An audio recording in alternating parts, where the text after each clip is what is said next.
India की recovery में vaccination drive का बहुत बड़ा रोल है। मिहिर,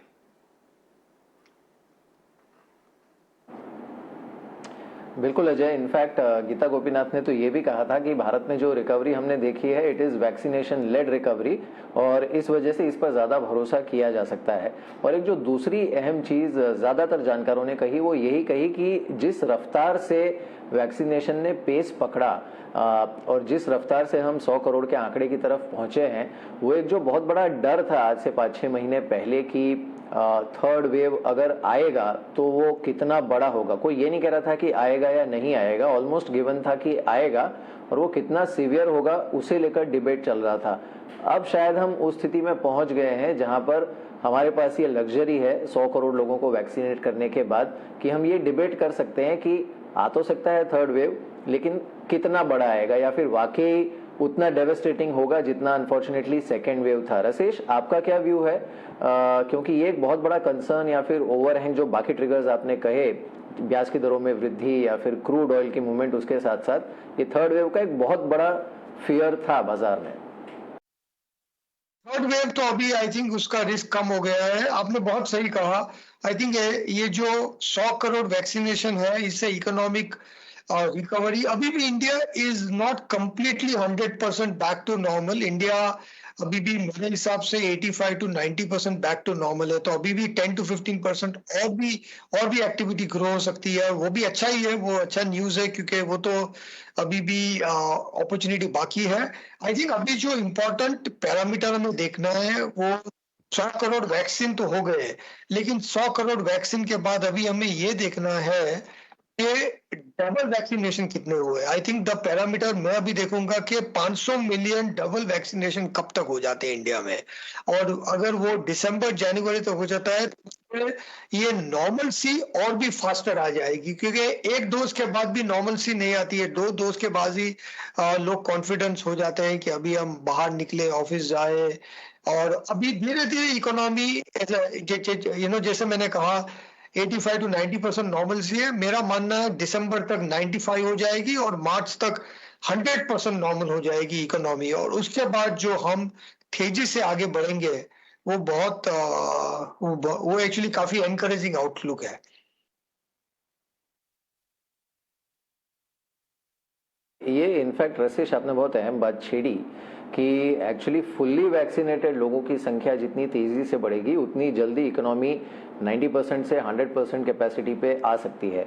लेकिन बाजार, थोड़ा जाहिर सी बात है, स्टॉक मार्केट्स जो हैं वो एडवांस में चलते हैं, चीज़ें एडवांस में फैक्टर इन करते हैं। तो जैसे ही वैक्सीनेशन ने रफ्तार पकड़ी इकोनॉमी में वो बाद में रिफ्लेक्ट हुआ, लेकिन मार्केट्स ने पहले ही उसे काफ़ी हद तक फैक्टर इन करना शुरू कर दिया।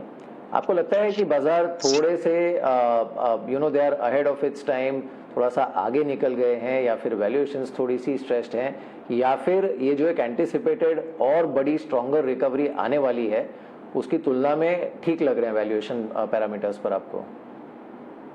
मार्केट क्या है? मार्केट एक लॉन्ग टर्म टेलीस्कोप है। जैसे थोड़ा थोड़ा लॉन्ग टर्म में थोड़ा भी चेंज होता है वो immediately on a minute by minute basis market में रिफ्लेक्ट हो जाता है। तो मार्केट लॉन्ग टर्म देखता है, मार्केट लॉन्ग टर्म हाइपोथेसिस देखता है, मार्केट देखते हैं अगले 8 से 8 साल अगर इंडिया के लिए अच्छे है। अगर थोड़ा ऑयल प्राइस ऊपर गया है, थोड़ा इन्फ्लेशन ऊपर गया है, देन मार्केट का आउटलुक चेंज होगा, करेक्शन आएगा, सेटबैक आएगा, ये तो आना ही है। इनफैक्ट अगर लॉन्ग टर्म की तेजी है तो in between periodic setback, periodic correction market को स्ट्रॉन्ग ही करता है, इकोनॉमी को स्ट्रॉन्ग ही करता है। वो कभी हमने अगर पास्ट में भी देखे हैं, मेरा तो 30 इयर्स का एक्सपीरियंस है, कभी कभी बुल मार्केट में भी स्ट्रेट लाइन होती नहीं है, उसके इंटरमीडिएट करेक्शन तो आते ही हैं, क्योंकि मार्केट का ये जॉब है कि वो कॉन्स्टेंटली रीबैलेंस करते रहता है। जो लॉन्ग टर्म आउटलुक है, लॉन्ग टर्म एक टेलीस्कोप है, उसमें से देखते रहता है, और वो टेलीस्कोप की जो व्यू होती है वो कंटिन्यूअसली चेंज होती रहती है मिनट बाय मिनट बेसिस पे। अभी अगर 2003 से 2008 वाले पीरियड से कंपेयर किया जाए रशेष भाई, तो अभी इंडियन इकोनॉमी कहाँ पे है आपकी राय में? मेरे हिसाब से 2003-4 में जो माहौल था वही माहौल वापस आ गया। एक्चुअली आप अगर देखिए अजय, आपने बहुत इंपॉर्टेंट बात की कि आपने देखा होगा 98 टू 2002 तक इकोनॉमी काफी खराब थी उस टाइम पे। उस टाइम पे भी एनबीएफसी का लिक्विडिटी क्रंच था, बैंकों के एनपीए बहुत हो गए थे, real estate market slow down हो गया था, गवर्नमेंट फाइनेंसिस स्ट्रेस थी। उस टाइम भी गवर्नमेंट ने प्राइवेटाइजेशन स्टार्ट किया था।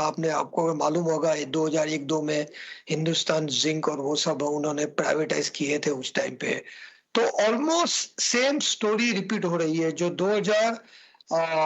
98 और 2003 का 5 साल का था, वही अभी 95 फ्रॉम 2016 2021 हुआ है। तो मुझे ये लग रहा है कि 2003-4 में जो उस टाइम पे भी आईपीओस काफी अच्छे आ रहे थे, आईपीओ में ओवर सब्सक्रिप्शन हो रहा था, वो ऑप्टिमिज्म आ रहा था।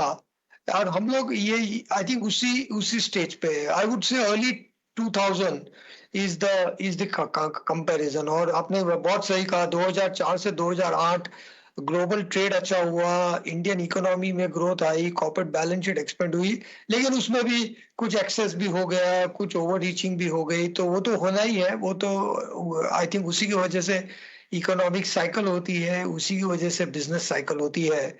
लेकिन अभी नेक्स्ट 3-5 साल के लिए अच्छा लग रहा है।